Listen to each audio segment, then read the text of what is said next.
भारत में मानसून की हवाएं जगह जगह पर बारिश दे रही हैं। जहां पर बारिश नहीं दे रही हैं वहां पर तापमान नीचे कर दिए हैं उन्होंने, क्योंकि नम हवाएं हैं जिसकी वजह से तापमान नीचे हैं।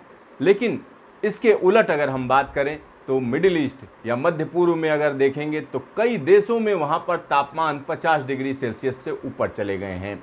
चाहे वो यूएई हो या सऊदी अरब हो, या हम कह सकते हैं ईरान के कई इलाके हैं जहां पर तापमान काफ़ी ऊपर चढ़ गए हैं। तो आइए आज हम बात करते हैं मध्य पूर्व में कैसे हैं तापमान। तो यहाँ पर हम शुरू करते हैं, एक ताज़ा रिपोर्ट है उसके हिसाब से। यहाँ पर अगर हम देखें तो ये मानसून की हवाएं हैं जो भारत को एक तरीके से झमाझम बारिश दे रही हैं, साथ ही साथ कई इलाकों में तापमान नीचे आ चुके हैं। लेकिन अगर हम मिडिल ईस्ट की बात करें तो ये जगह बहुत ज़्यादा गर्म हो चुकी है। वैसे भी यहाँ तापमान ज़्यादा रहते हैं, लेकिन यहाँ पर जो तापमान हम कह सकते हैं 1 महीने बाद होने चाहिए थे वो आज ही पैदा हो गए हैं। मतलब जून की शुरुआत में ही यहाँ पर तापमान 50 डिग्री सेल्सियस से ऊपर चढ़ गए हैं। तो कई देश हैं, चाहे ये हम कह सकते हैं कि अरेबियन पेनिसुला की बात करें जिसमें सऊदी अरब है और यमन है, ओमान है, यहीं पर यूएई है, और ईरान की अगर हम बात करते हैं तो ईरान है, और इसी से लगा हुआ पाकिस्तान है। पाकिस्तान में भी तापमान ऊपर है। तो यहाँ पर एक ख़ास तरीके का वेदर फिनोमेना है जिसकी वजह से ऐसा हो रहा है। दरअसल होता ये है कि एक ख़ास तरीके का प्रोसेस होता है जिसको हीट डोम कहते हैं। हीट डोम में क्या होता है कि जो आसपास की हवाएं होती हैं वो एक घेरा बना लेती हैं ख़ास जगह पर, और वहाँ पर जो तापमान होते हैं वो तापमान वहीं ट्रैप होकर रह जाते हैं। क्योंकि तापमान जब ज़्यादा होते हैं तो जो गर्म हवाएं होती हैं वो ऊपर उठती हैं और उस ऊपर जाकर वो कहीं दूसरी जगह पर नीचे बैठती हैं। लेकिन इसमें क्या हो रहा है, जो गर्म हवाएं ऊपर उठ रही हैं उनको कहीं ना कहीं कैप कर दिया गया, हीट कैप लग जाती है उसमें। और ये कैप या ढक्कन किसी और चीज़ से नहीं बल्कि हवा से लगता है। इसमें हम कह सकते हैं मिड एटमॉस्फेयर में जो हाई प्रेशर बनता है उसकी वजह से वो हवाएं जो नम नहीं होती हैं, मतलब गर्म हवाएं होती हैं, ऊपर पहुंचती हैं, उनको वो नीचे ढकेल देते हैं। तो इससे एक पूरी तरीके से हीट डोम बन जाता है, यानी एक ऐसी जगह जहां पर गर्मी एक तरीके से बंधक बना ली जाती है। तो वही स्थिति है। आइए हम आपको दिखाते हैं कि नासा ऑब्जर्वेटरी की रिपोर्ट क्या कह रही है। तो यहाँ आप देख सकते हैं कि इन इलाकों की बात कही गई है।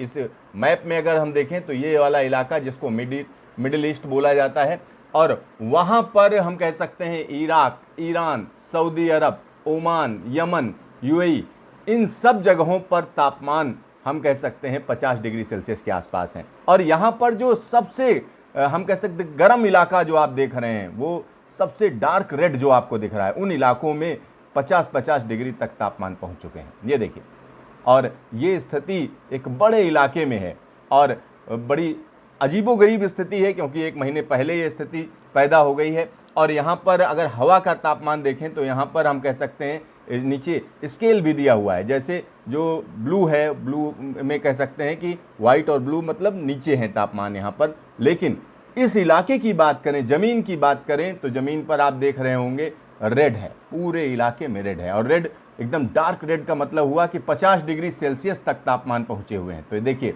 सऊदी अरब के एक बड़े हिस्से में 50 डिग्री सेल्सियस के आसपास हैं, इराक में हैं।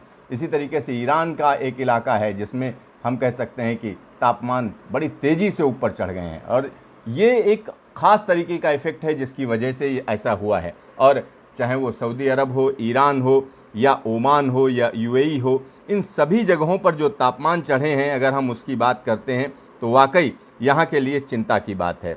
और यहाँ पर जो आप मैप देख रहे हैं वो मैप गोडार्ड अर्थ ऑब्जर्विंग सिस्टम जियोज के तहत बनाया गया है। मॉडल से ये डिपिक्ट हो रहा है कि जो टेम्परेचर हैं 2 मीटर की ऊंचाई तक सरफेस से जो टेम्परेचर हैं उनको यहाँ पर रिकॉर्ड किया गया है। जो डार्केस्ट रेड एरिया है वो हम कह सकते हैं 50 डिग्री सेल्सियस या 122 डिग्री फ़ारेनहाइट से ऊपर हैं।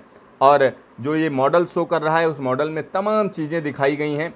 और एक और ख़ास चीज़ है, 2015 में जिस तरीके के तापमान रिकॉर्ड किए गए थे उसी तरीके के तापमान इस समय हम कह सकते हैं दोबारा हो चुके हैं। और यूएई की बात करें तो यहाँ पर 51.8 डिग्री सेल्सियस तापमान रिकॉर्ड किए गए जून 6 को। यानी 51.8। यूएई सबसे गर्म है। अब आखिरकार ऐसा क्यों हुआ, किस वजह से ऐसा हुआ, तो यहाँ पर उसकी पूरी एनालिसिस दी गई है और इसमें ये कहा गया है कि अगस्त 2015 में इस तरीके के तापमान हुआ करते थे। इससे यानी 1 महीने पहले ऐसा हो गया। इस हीट डोम कंडीशन बोलते हैं। और यहाँ पर आप जब बड़े मैप में देखेंगे तो समझ में आएगा कि आखिरकार हो क्या रहा है। और इसका असर हम कह सकते हैं ईरान और सऊदी अरब के अलावा पाकिस्तान के भी बलूचिस्तान वाले इलाके में जा रहा है। तो ये काफ़ी गर्म इलाका हो चुका है और इसकी वजह से यहाँ पर तापमान काफ़ी ऊपर है। अब आपको हम समझाते हैं कि एक एनिमेशन के जरिए कि सरफेस पर किस तरीके की हवाएं चल रही हैं और किस तरीके से हीट ट्रैप हो गई है। तो सऊदी अरब, ईरान, ओमान, यमन और यूएई के लिए अगर हम बात करें तो किस तरीके से हीट ट्रैप हुई है, तो चलिए आपको एनिमेशन के जरिए समझाते हैं कि क्या स्थिति है। तो यहाँ पर आप देख सकते हैं कि किस तरीके की स्थिति है। और अगर हम भारत की बात करें तो भारत को तो नम हवाएं इस समय ठंडा किए हुए हैं। भारत कई मायनों में भाग्यशाली देश है क्योंकि हर तरीके का मौसम यहाँ पाया जाता है। लेकिन इन इलाकों की बात करें जिसमें सऊदी अरब है, यमन है, ओमान है, यूएई है, कतर है और ये ईरान वाला इलाका, ये देखिए आसपास की हवाएं चारों तरफ से ट्रैप बनाए हुए हैं और यहाँ जो गर्म हवाएं हैं वो वहीं पर बंध के रह गई हैं। ये देखिए, ये हवाएं इधर जा रही हैं, ये हवाएं ऐसे निकल रही हैं और यहाँ की गर्म हवाएं जब ऊपर आती हैं तो उनको वो नीचे धक्का दे देती हैं। तो भारत का मानसून भारत को ठंडा किए हुए है और थोड़ी बहुत हवा जो है पाकिस्तान में पहुँच जा रही है। लेकिन इन इलाकों की बात करें तो जोरदार गर्मी इनको झुलसाए हुए है और ये स्थिति अभी भी आगे भी जारी रहने की उम्मीद की जा रही है। जो मौसम का डेटा है वो इस तरफ इंगित कर रहा है कि इस बार मिडिल ईस्ट में जून काफ़ी गर्म रहेगा और कई नए रिकॉर्ड बनाएगा। तो देखते रहिए मौसम स्टेशन, फिर मिलेंगे दोबारा।